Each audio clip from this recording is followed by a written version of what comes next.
Good morning. I'm out for my distance walk today, and 4.5 miles is on the agenda.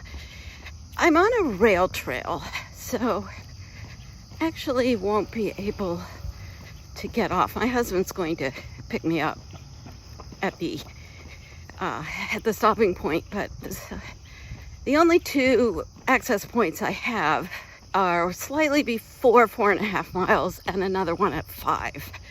So I'll see how I feel when I get to that 4.4 mile mark.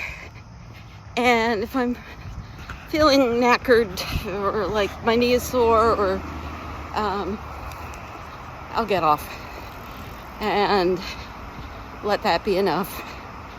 But if I'm feeling really good, I may do 5 miles. We'll see. If you're new here, I'm Karen, and last December, I lost my exercise mojo in a big way, and I'm getting it back now, one workout at a time, and vlogging while I do it. And I'm glad to have you join me in this journey. I wanted to talk about a little bit more about that downward spiral thing, because I've talked about it before, and I published a blog post about my own struggles back in I guess June maybe, and I got a lot of feedback on that. A lot of people sent me private messages on Facebook and Instagram. They've sent me emails. That really resonated with me, because I'm there too. I'm having trouble getting going, and I know I really need to. Really, exercise and food choices go hand in hand. A lot of times you're not eating well, you don't feel good, you don't move as much, so you're feeling crappy, and the crappier you feel, the less well you eat, and the less you move, and the crappier you feel, and it just keeps going down. And I was caught in that about 10 years ago in a huge way, and gradually, over a period of years, I worked my way out of it, and I hit a hiccup last December. I can't say it wasn't a major crash at all. Because I think the systems that I've put in place have kept me going and got me going back again with the exercise. So, and I'm saying this because it's really hard to do it alone. And yes, this is a plug for my group coaching that is starting in September. I didn't start doing these vlogs to promote it. In fact, I just actually started doing the vlog on a whim. I made the decision that I was actually going to do this 10K, even if I had to finish last.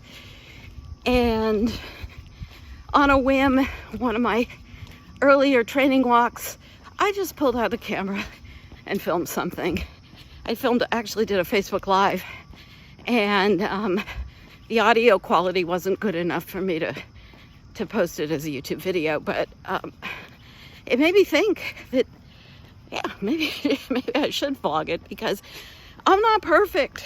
I'm a coach, and I help people, but I'm as human as anybody else, and I've managed my way through the potholes of life. I kind of like to say that the road of life has potholes, and every once in a while you hit one, and it's how you navigate that. And that's really what I like to think I teach people to do, is to navigate. Group coaching, I'll tell you a little bit about it, because I practice mindfulness. I have a meditation practice and have for the last 25 years, and but I wasn't able to take it off the cushion and bring it into life and into real life And that was really what my goal was. The first few years was really looking at how to take that practice into life. So we will talk about mindfulness and meditation practice. And there are many different styles of meditation. So we'll be experimenting with lots of different kinds because different people resonate with different things. Some people like chanting. Some people like choiceless awareness. Some people like having some kind of word to center on. Others just use the breath. I mean, there's so many anchors to the present moment, and we will experiment with all of them. And so, but it's also about looking at those potholes that life has thrown us and looking for other ways to navigate them besides food. And so we'll talk a lot about healthy food choices and how to navigate around family issues and holidays. We'll laugh, we'll cry, we'll support each other. I intend these to be small groups, so I'd say around 6 or 7 people. I'll close registration once they're full. And there's an evening group, Eastern time on Tuesday evenings, and another one at 10 o'clock a.m. on Wednesday mornings. So you can choose the time that works the best for you. And I really hope that you can join us. And there's a link in the description box so you can take a look and at what the group is going to be about. It's a link to my website. The other thing is there's also a link that you can sign up for my newsletter if you're not ready for the group, but you think you might be in the future. Sign up for my newsletter and I'll let you know the next time one is launching. So I am out. I'm going to check back in with you because this is a long walk. I'll check in at a midpoint and then again at the end. Okay, I just passed mile 3 and I've been going for about an hour. A little slower than I would like to have gone, but filming does slow me down a bit. I'm just about finished with this flight. I'm on a rail trail, so it's very nicely graded uphill. And for the first 3 and a little bit more miles, but I'm just about at the crest of that hill, and then it's going to be going downhill after that. I made a choice because I was feeling good at about 2 3/4 miles.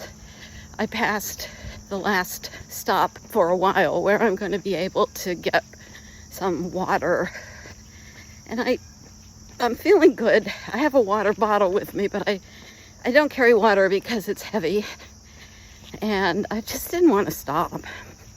So I hope that wasn't a big mistake. I'm feeling really good. My knee doesn't hurt. I have good energy still, not feeling tired. So I'm just going to keep going, and I'll check in with you a little later.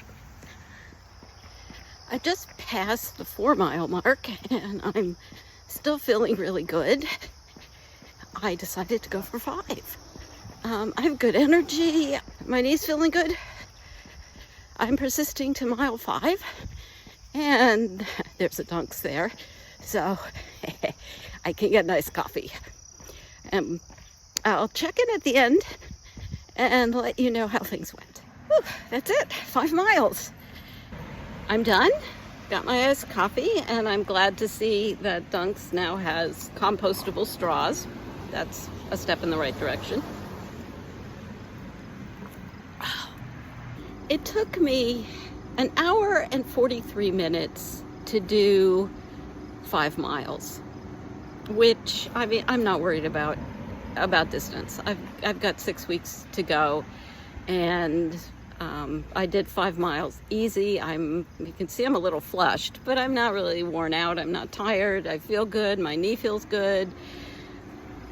time-wise, I'd like to do it a little bit faster. And what I forgot to tell you when I was on the road was the biggest mistake that I made. And that was, I usually don't eat before I go out. I go out on an empty stomach. And when I did my long walk last week, I really was ravenous when I got home. So I decided I did need something to eat before I went out. And of course, that just weighted me down. I mean, I didn't have indigestion exactly, but it wasn't a good idea. So this will take some experimentation, but probably next week I'll take something to eat halfway in between to see if that helps. Probably like an energy bar or something. I didn't drink anything, but it wasn't that hot. It was a little humid, and that was probably not a good idea. I probably should have had a little bit to drink. I didn't feel dehydrated. But I think I ordered a water bottle that clips, a small water bottle that will clip onto my belt. So we'll see if that works. And so I'll talk more about gear in another video. I think that's the biggest mistake I made. I'm still kind of trying to play around with what to eat when. Finally, my announcement. Yeah, I can't let this go after my event on October 7th. So I signed up to do a 4-mile road race on Thanksgiving Day. And I'm pretty sure I can do it, but this isn't about finishing the race, it's about keeping going. So that's what I want to do. I want to keep going. So I'd like you to keep going too. And I'll see you tomorrow. Have a great day.